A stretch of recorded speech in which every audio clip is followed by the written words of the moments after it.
dalam Yesus Kristus.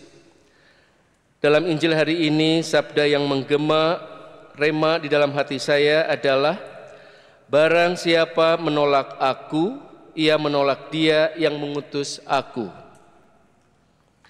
Bagaimana perasaan kita kalau kita ditolak? Misalnya seorang anak ditolak oleh ibunya, atau sebaliknya seorang ibu ditolak oleh anaknya.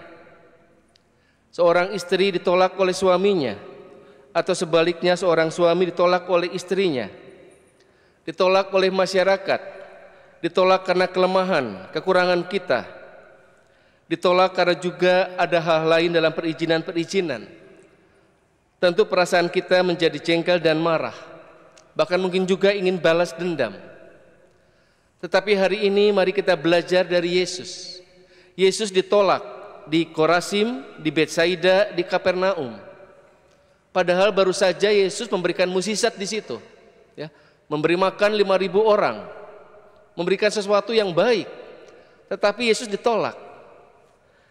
Tetapi dihadapi dengan kasih. Ketika Yesus ditolak, ia menghadapinya dengan kasih, dengan cinta. Karena bagaimanapun juga situasi batin orang berbeda-beda. Tetapi Yesus memberikannya dengan kasih dan cinta. Walaupun kata-kata yang keluar dari Yesus mungkin keras, tetapi saya artikan bukan keras tetapi tegas, supaya orang itu berubah, supaya orang itu mengalami pertobatan. Bahkan dikatakan celakalah, celakalah. Tetapi di balik itu ada kasih, ada cinta, supaya orang itu berubah. Tetapi ternyata di Korasim dan di Betsaida dan di Kapernaum ada beberapa orang yang tidak berubah, bahkan membenci, bahkan ingin membunuh Yesus. Kalau kita merenungkan Injil hari ini, sebetulnya Yesus selalu memberikan kesempatan kepada kita. Kita diberikan kesempatan. Banyak sekali kesempatan-kesempatan diberikan pada kita. Kesempatan-kesempatan lewat peristiwa-peristiwa yang menyakitkan, mungkin juga Yesus mengingatkan kepada kita. Atau peristiwa-peristiwa yang bahagia, juga Yesus mengingatkan kepada kita. Ada seorang ibu yang ditolak oleh anaknya. Karena anaknya ini mendapatkan jodoh yang kaya, orang kaya. Tapi anak ini malu ketika kalau ibunya diajak ke rumahnya. Ada perasaan juga jadi sombong, bahkan malu juga untuk ketemu dengan mertuanya. Akhirnya si ibu ini dikontrakan sebuah rumah. Tapi ibu ini tetap memberikannya dengan kasih, dengan cinta. Dia tetap mendoakan anaknya supaya sukses dalam hidup rumah tangga, supaya juga mempunyai kasih dan cinta, tidak menjadi pribadi yang sombong. Bagaimana seorang ibu pun tetap ingin merubah dengan doa-doanya untuk anak itu.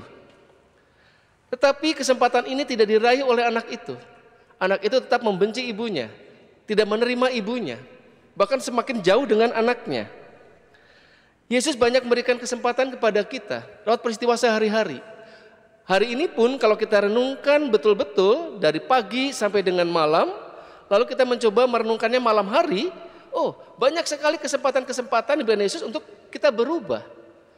Bahkan hari ini adalah Jumat pertama, hati kudus Yesus.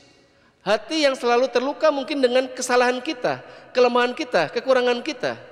Dan pagi ini kita beribadat hati kudus Yesus, supaya hati kita ini menyerupai hatinya.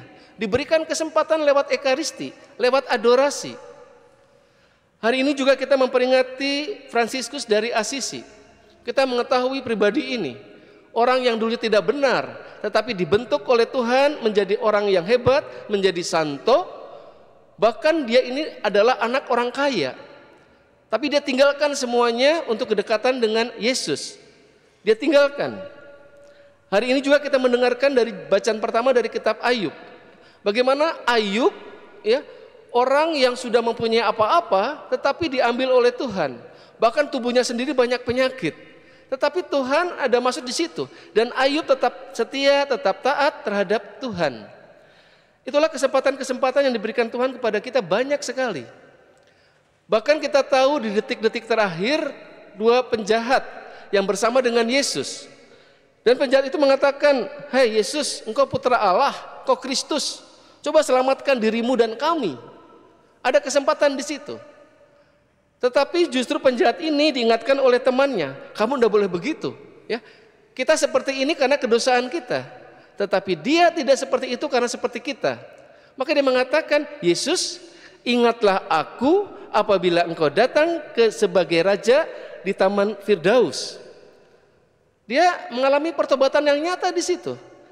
Dan Yesus berkata, hari ini juga engkau akan bersama-sama dengan aku di Taman Firdaus.